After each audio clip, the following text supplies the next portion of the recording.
soxal affaire fonds force Covid 19 xam nga ni Arfan 5 anciens ministres yoo xam ni su Macky Sall la woon xam nga ni yoon da leen a teg loxo ñii ñu takkal leen bracelet électronique ñenn ñi ñu ngi ci biir kaso bi li ko waral mooy affaire fonds force Covid 19 yi nga xam ne tudd nañu leen si ñoom nag Arfan dañoo jàpp ne seen ay conditions de détention nekkut loo xam ni lu adéquat la ak seen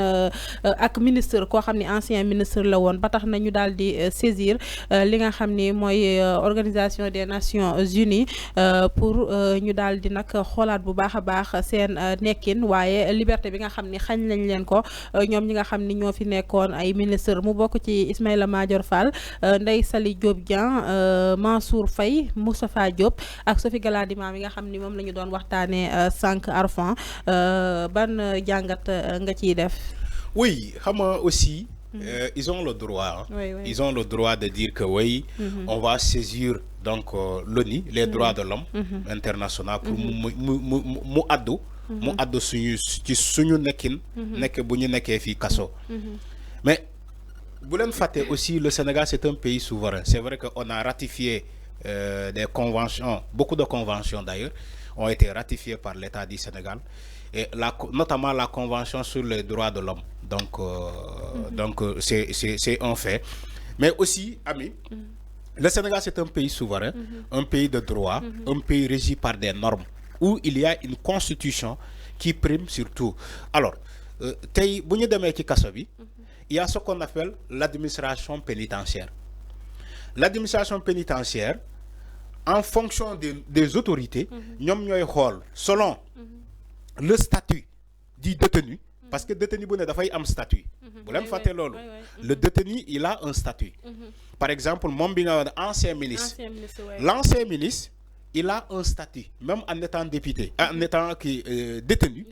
il a un statut. Son statut d'ancien ministre. Alors, c'est une autorité publique. Dafa am loi lu mu wax ci autorité boko jappé boko yobu kasso notamment avec le service pénitentiaire, la direction pénitentiaire. Donc dañu né comme l'ancien ministre il a une privilège en prison moy manam do ko yobu ci paquetage bi par exemple chambre bo xamantene dafa traîner beaucoup de monde parce que yo xamoko kan moy ennemi am. Il était ancien ministre. Yo xamoo ci la chambre 14 wala la chambre 44 de Rebeuss. Par exemple, maa ngi leen di nuyu au passage chambre 14 chambre 44 de Rebeuss maa ngi leen di nuyu. Détenu yi fa nekk yépp maa ngi leen di nuyu. Alors, par exemple, ñu ne l'ancien ministre Ismaïla Madior Fall dañ ko yóbbu Rebeuss par exemple, même si il est assigné voilà, il est assigné à domicile sous bracelet électronique. Je donne juste un exemple. Non, je donne un exemple sur Mansour Faye par exemple. Mansour Faye, oui. Nous ne Mansour Faye, il est en prison à Rebeuss par exemple. Et Mansour Faye était ancien ministre. Donc Mansour Faye bobu mëno ko yobbu chambre 14 wala nga yobbu ko chambre 44 parce que xamo kan moy nonam kan moy ennemi parmi ces détenus là. Pour sa sécurité dañ ko maintenant pour sa sécurité on dit l'ancien ministre bu mu nekkon mom Mansour Faye dafa wara am privilège.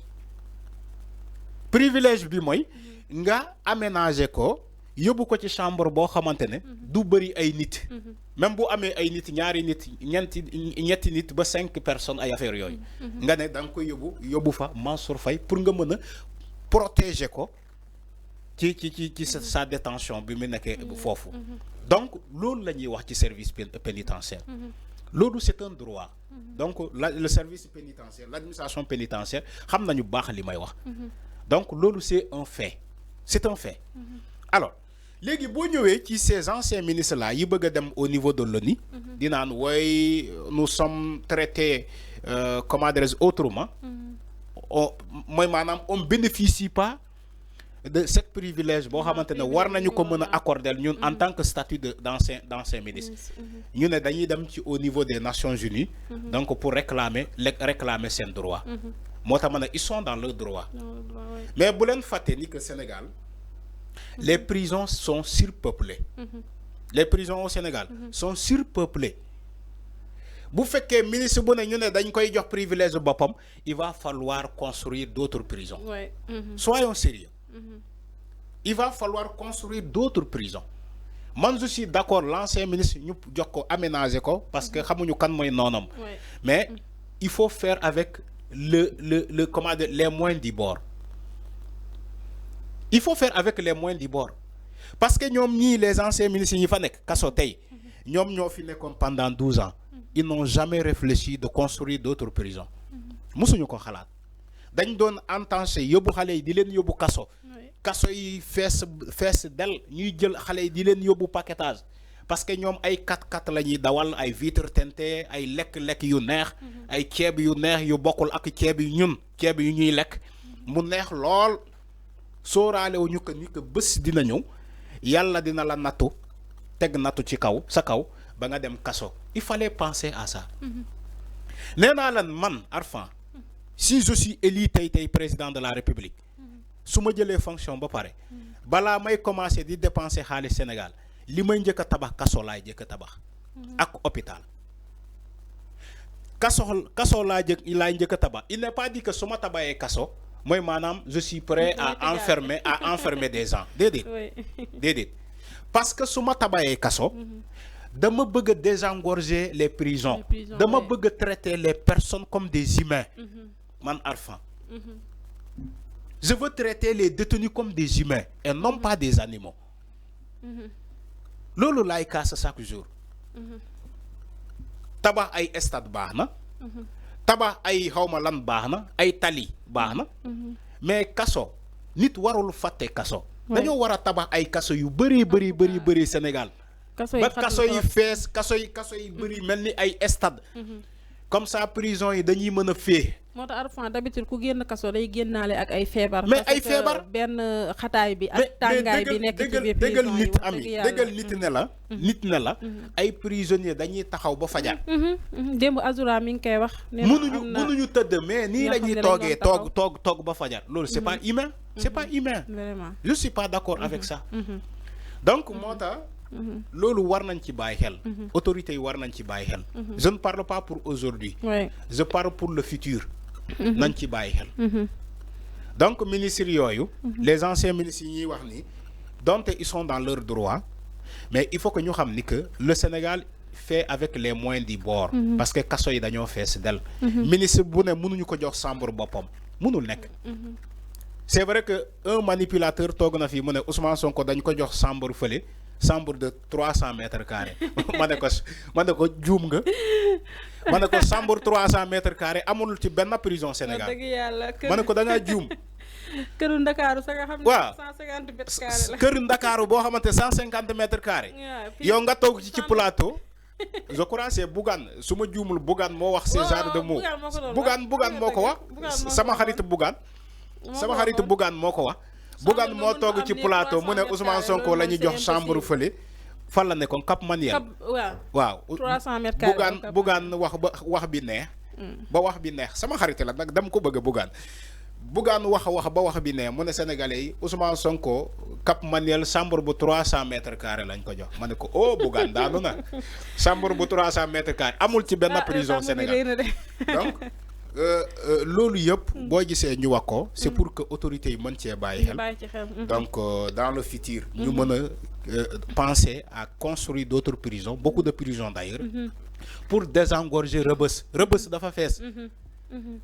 Rebeuss dafa fees donc il faudra pas que les Nations Unies viennent faire des introspections au niveau de Rebeuss pour voir des choses yoo xamante ne kenn waru ko gis il faut penser à ça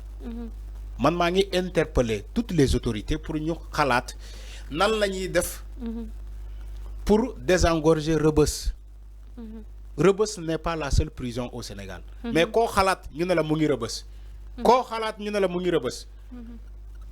dañoo tayal sa parfois dem yóbbu ay nit Sébikotane xam nga Sébikotane dafa sori voilà il préfère Rebeuss ba Rebeuss nag mu ngi mel ni voilà marché Kermel donc il faudra donc penser dans l'avenir à ça mais les anciens ministres là il faut faire avec les moyens du bord mënuñu ministre bu ne ñu jox ko chambre boppam mu am télévision am ventilateur am lépp alors que on te parle de détournement luñ la toppee mooy luubal xaalis luubal xaalis mënoo ko donc mënuñ laa toppee luubal xaalis. ba pare ñu jox la yeneen traitement de faveur yi ba mu ëpp. parce que yow c'est vrai que ils jouissent de la présomption d'innocence c'est vrai kenn waxu ko mais nag mënuñu laa toppee ci ay escroquerie ay luubal xaalis ay xawma lan après nga dem ñu ne la non nañ la jox chambre bu 300 mètres carrés comme bu Bougane bi wala ñu jox la matelas bu nooy jox la climatiseur jox la télé écran 43 pouces 50 pouces pour nga mën a nekk ci confort jox la ay misiw nga lekk ay ginaar yu baax nga lekk te yow lii lañ la toppee donc il va falloir aussi ñu xalaataat ci loolu justice xalaat ci loolu mais ñooñu seen doléance jarul ñuy dem ci Nations Unies la Cour suprême est là le Conseil constitutionnel est là bu fekkee ñoom comment dire les droits humains sont là la société civile est là bu fekkee ces anciens ministres là dañoo jàpp ni que leur droit dañoo bafouer seen droit mën nañu dem jooyanti auprès de ces organisations là ci réew mi fi ñu régler l'affaire là ici au lieu de dépenser de l'énergie à aller au niveau des Nations Unies après doo am gain de cause parce que les Nations Unies ils vont pas se déplacer comme ça ay anciens ministres ñu ne waaye ils ont bafoué nos droits léegi ñu ngi réclamer le droit des Nations Unies de venir au Sénégal xool ci yan anam lu ñuy nekkee. Tu crois que les missions des Nations Unies c'est comme ça c'est pas pêle-mêle c'est structuré c'est organisé c'est payant on paye c'est pas comme ça donc idée bi ma leen jox moom les anciens ministres là il s'agit pas d'aller